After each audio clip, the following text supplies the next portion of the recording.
औरंगजेब और शिवाजी महाराज के विवाद के बीच अब भारत में एक और विवाद जो है वो चर्चा बटोर रहा है और अब बात जो है इतिहास को फिर से कुरेदने की जा रही है। महाराणा सांगा को लेकर एक विवाद राज्यसभा सांसद समाजवादी पार्टी के रामजी लाल सुमन ने दिया और उसके बाद फिर चर्चा तेज हो गई कि क्या वास्तव में समाजवादी पार्टी के राज्यसभा सांसद सही कह रहे हैं। क्या इतिहास में इस बात का जिक्र है कि बाबर को महाराणा सांगा ने न्योता देकर भारत में बुलाया था, वो बाबर जो मुगल साम्राज्य का नींव रखा और 350 साल मुगल शासक जो है वो भारत में राज की। पूरी कहानी हम आपको बताने की कोशिश करेंगे, लेकिन उससे पहले जरा आप ये इनका बयान समझ लीजिए। रामजी लाल सुमन ने कहा इब्राहिम लोधी को हराने के लिए राणा सांगा के न्योते पर बाबर हिंदुस्तान आया था।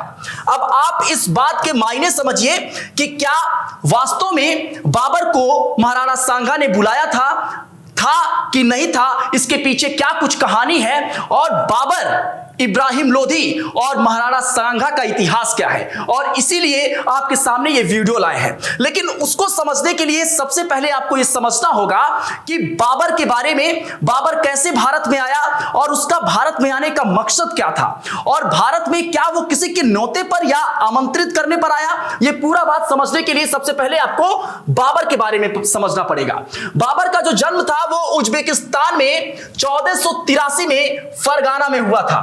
फरगाना के शासक बाबर को समरकंद, वर्तमान में जो उज्बेकिस्तान है, उज्बेक खान मोहम्मद शहबानी ने इन्हें पराजित किया। मतलब बाबर को उज्बेक खान मोहम्मद शहबानी ने पराजित किया और उसके बाद बाबर ने भारत में आने का सोचा, लेकिन 2 दशक तक वो क्या किया वो समझिए। तैमूर और चंगेज खान का वंशज था बाबर और इसे फरगाना इसकी मातृभूमि से बाहर कर दिया गया था जब ये युद्ध हार गया। उसके बाद काबुल की बिहड़ पहाड़ी पर 2 दशक से अधिक भी समय ये जो है वो पहाड़ियों में गुजारा। जब फरगाना और समरकंद जैसी पैतृक भूमि से इसे बाहर कर दिया गया और बाबर जो है अपनी पैतृक भूमि को खो दिया, उसकी मानसिक स्थिति पर गहरा सदमा पहुंचा। चारों तरफ से रास्ते बंद थे, बाबर को समझ में नहीं आ रहा था कि अब उसे क्या करना है। और उस समय भारत जो है वो टुकड़ों में बटा हुआ था। भारत में अलग अलग जगहों पर अलग अलग लोग राज कर रहे थे, छोटा छोटा प्रदेश टाइप का था और वहां पे अलग अलग जगहों पर लोग राज कर रहे थे।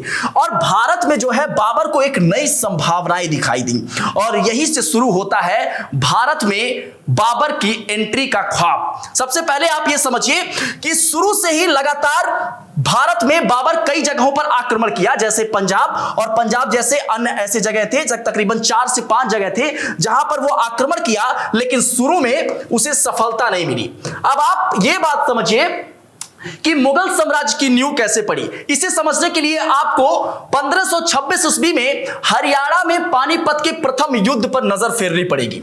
आप ये समझिए 1526 ईस्वी में हरियाणा के पानीपत का प्रथम युद्ध हुआ। इब्राहिम लोधी और बाबर के बीच युद्ध हुआ था। बाबर की इसमें जीत हुई और यहीं से मुगल साम्राज्य की नींव पड़नी शुरू हुई। 2526 के बाद से मुगल साम्राज्य का नींव पड़ना शुरू हुआ। इसी युद्ध के बाद राणा सांगा और बाबर के बीच संघर्ष भी शुरू हुआ। मतलब राणा सांगा और बाबर के बीच जो युद्ध था, युद्ध का स्तर था, मनमुटाव था, शत्रुतापूर्ण उनका व्यवहार था, यही से उनका संघर्ष शुरू हुआ।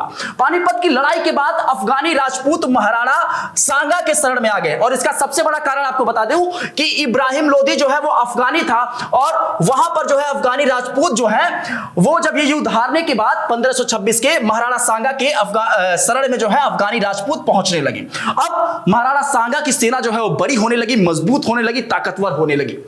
1527 में वही मजबूती, वही सेना का जो कह सकते हैं कि मजबूतीकरण जो है वही 1527 में बयाना की विजय पर प्राप्ति महाराणा सांगा की हुई। उसका सबसे बड़ा कारण यही था क्योंकि अफगानी राजपूत जो है वो भी आके जुट गए थे और महाराणा सांगा की सेना भी मजबूत थी और उसके बाद से बाबर की सेना जो है वो घुटने टेक दी थी। अब आपको हम समझाते हैं कि बाबर क्या खुद आया था या राणा सांगा ने बुलाया था, जिस बात की चर्चा इस समय हो रही है। और भरी संसद में समाजवादी पार्टी के राज्यसभा सांसद रामजी लाल सुमन ने उस बात का जिक्र किया है, उस बात का जिक्र किया है जिसका इतिहास में जिक्र जो है वो है तो मगर वो झूठी चीज है। पूरी बात साथ मैं आपको सत्यता दिखाने की कोशिश करता हूं। सबसे पहले आपको यह बता दूं कि समाजवादी पार्टी के राज्यसभा सांसद रामजी लाल सुमन ने विवादित बयान दिया और उसके बाद से इस बात की चर्चा शुरू हो गई। बाबर की किताब बाबरनामा में छगतई तुर्की भाषा में थी ये, और बाद में उसे उज़्बेक और फारसी भाषा में इसका अनुवाद किया गया। चूंकि अधिकतर लोग उज़्बेक और फारसी भाषा को समझने में असमर्थ थे और इसलिए एएस ब्रेविज ब्रिटेन की एक ट्रांसलेटर हुआ करती थी, उन्होंने बाबरनामा को इंग्लिश में ट्रांसलेट किया और उसी इंग्लिश में ट्रांसलेट जो किया गया था उस किताब के 529 पेज नंबर पर बाबर ने जिक्र किया है कि सांगा का एक दूत भेजकर इब्राहिम से युद्ध करने की बात कही गई और कहा गया कि राणा सांगा बाबर का साथ देंगे उस युद्ध में मतलब जो युद्ध होने वाला था। जीतने के बाद क्या था कि महाराणा सांगा की सीमा आगरा तक होगी और दिल्ली में बाबर का राज होगा। यह बात बाबरनामा में कही गई है। इस बात का जिक्र है कि जो बाबर था उसको आमंत्रित किया गया था किसके थ्रू? महाराणा सांगा के थ्रू। इस बात का जिक्र है, लेकिन अभी जाइएगा मत कहीं, क्योंकि आगे जो मैं बात आपको बताने जा रहा हूं वो महत्वपूर्ण है। दूसरी तरफ मैं आपको मोड़ता हूं, दूसरी तरफ मेवाड़ में जो लिखित दस्तावेज हैं उससे क्या सबूत मिलता है? मेवाड़ के जो राजा हुआ करते थे, मतलब महाराणा सांगा, उनके जो पुरोहित थे उन्होंने हस्तशिल्प एक दस्तावेज बनाया जो दिनचर्या उनका हुआ करता था महाराणा सांगा का, उन सारी चीजों का। जैसे बाबरनामा में हर घटना का जिक्र था, वैसे इसमें भी जिक्र है। इसमें जिक्र किया गया है कि महाराणा सांगा के पुरोहित ने लिखा कि महाराणा सांगा ने बाबर को नहीं बल्कि बाबर ने महाराणा सांगा की मदद के लिए उनसे मदद मांगी थी। अब इस बात को समझिए, क्योंकि दोनों बातें जो है अब विरोधाभास पैदा कर रही हैं। बाबरनामा और पुरोहित द्वारा लिखी पांडुलिपि दोनों जो है इस बात में विरोधाभास पैदा कर रही हैं, और इस बात को समझने के लिए आपको यह समझना पड़ेगा कि इन दोनों दस्तावेजों में विरोधाभास क्यों है। समझने के लिए आपको राजस्थान के इतिहास एक पुस्तक है जिसके रचयिता है गोपीनाथ शर्मा ने इसे लिखा है, इसको पढ़ेंगे और इसको पढ़ने के बाद आपको 214 पेज नंबर पर इस बात का जिक्र होगा कि खतौली युद्ध 1517 में इब्राहिम लोधी और महाराणा सांगा के बीच हुआ। इब्राहिम लोधी जो है इसमें हार गया, मतलब महाराणा सांगा की इसमें जीत हुई। महाराणा सांगा की इसमें जीत हुई 1517 के युद्ध में, खतौली युद्ध था ये, ध्यान रखिएगा। इस बात का जिक्र मैं क्यों कर रहा हूं? इब्राहिम लोधी को 1517 में महाराणा सांगा ने खतौली युद्ध में हराया था। एक साल बाद 1518 में इब्राहिम लोधी और सांगा के बाद फिर एक बार युद्ध हुआ जिसे बाड़ी का युद्ध कहा जाता है। बाड़ी का युद्ध, बाड़ी बैटल इसे कहा जाता है, और भारतीय इतिहास में इस बात का जिक्र है कि इस युद्ध में महाराणा सांगा ने जीत हासिल की थी। और इन सब के बाद जब इन चीजों को देखेंगे, बाबरनामा की चीज को देखेंगे, उसमें क्या लिखा गया है, और फिर मेवाड़ के पुरोहित की जो पांडुलिपि है उसमें देखेंगे तो विरोधाभास है।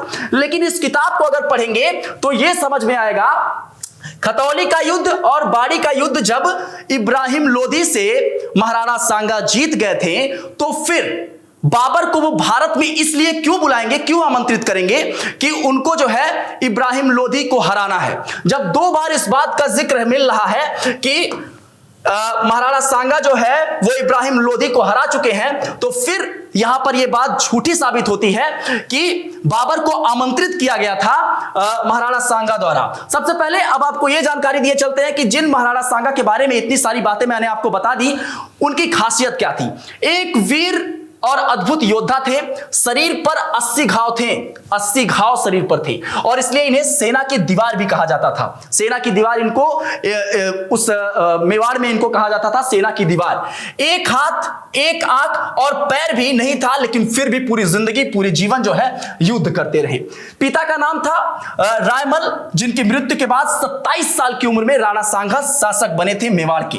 इनका पूरा नाम राणा संग्राम सिंह था। कुछ लोग नहीं जानते होंगे तो जान जाए कि राणा संग्राम सिंह इनका पूरा नाम था, जिनको महाराणा सांगा जो है कहा जाता था। बाबर ने बाबरनामा में महाराणा सांगा की बहादुरी का जिक्र किया है। अब बताइए, शत्रुतापूर्ण जो है वो रिश्ते तो शत्रुतापूर्ण थे बाबर और महाराणा सांगा के बीच, लेकिन महाराणा सांगा को लेकर बाबर ने बाबरनामा में यह जिक्र किया है कि अगर महाराणा सांगा की तरह इस वंशज में 3 लोग और होते तो भारत में मुगल साम्राज्य कभी पनपता ही नहीं। यह बात बहुत गौर करने वाली है दोस्तों कि ऐसे वीर योद्धा थे कि अगर इनकी तरह, बाबर के हिसाब से अगर इनकी तरह 3 और लोग इनके वंश में होते, इनके वंशज में होते, तो मुगल साम्राज्य जो भारत में 350 सालों तक राज किया, वो जो है कभी पनपता ही नहीं। महाराणा सांगा के पुरोहित द्वारा लिखी पांडुलिपि, अमर काव्य वंशावली, हरिविलास सरल जैसे हरिविलास शारदा जैसे कई इतिहासकार द्वारा लिखे लेख यह दावा करते हैं कि बाबर को राणा सांगा ने बुलाया ही नहीं था। और वही बात मैं आपको समझाने की कोशिश कर रहा हूं कि बाबर को महाराणा सांगा ने नहीं बुलाया था। महाराणा सांगा को जहर कैसे दिया गया, मतलब महाराणा सांगा की मृत्यु कैसे हुई, इस बात की भी जानकारी आप ले लीजिए। सबसे पहले हम आपको लिए चलते हैं 26 मार्च 1527 की सुबह भरतपुर में खानवा का युद्ध हुआ। खानवा मतलब राजस्थान में यह युद्ध हुआ। युद्ध अपने चरम पर था, तभी इस युद्ध में एक तीर राणा सांगा की आंखों पर लग गई। राणा सांगा की आंखों पर एक तीर लगी और उसके बाद उस युद्ध से उन्हें दूर ले जाया गया इनकी सेना द्वारा। राजपूत युद्ध हार गए थे, मतलब यह युद्ध जो है वो महाराणा सांगा की सेना, राजपूत सेना जो है वो युद्ध हार चुकी थी। किसी तरीके से महाराणा की सेना उन्हें दूर ले गई किसी सुरक्षित स्थान पर। महाराणा सांगा ने कसम खाई थी इस युद्ध के बाद, जब वो थोड़ा बहुत स्वस्थ हुए, उन्होंने कसम खाई थी कि बाबर को हराएंगे, दिल्ली फतेह करके ही चित्तौड़ वापस लौटेंगे। ये बात की उन्होंने कसम खाई थी, लेकिन उसके पहले क्या हुआ वो समझ लीजिए। महाराणा सांगा बाबर और उनकी सेना के खिलाफ एक और युद्ध की तैयारी करने लगे थे। महाराणा सांगा एक और युद्ध की तैयारी कर रहे थे और इसके बारे में जो है वो लगातार अपनी सेना को मजबूत करने में लग गए थे, क्योंकि उनकी सेना जो है वो बिखर गई थी 1527 के युद्ध में। उसी दौरान सांगा ने महाराणा सांगा के साथ एक जो है धोखेबाजी हो गई। उनके साथी ने उन्हें जहर दे दिया और उनकी मृत्यु हो गई। मतलब महाराणा सांगा को कोई मार नहीं पाया, इनके साथ धोखा हुआ और इनके साथी ने ही इनको एक जहर दे दिया और इनकी मृत्यु हो गई। 1528 में कालपी में इनकी मृत्यु हुई और देहांत के बाद उनका उत्तराधिकारी उनके पुत्र रतन सिंह द्वितीय को बनाया गया।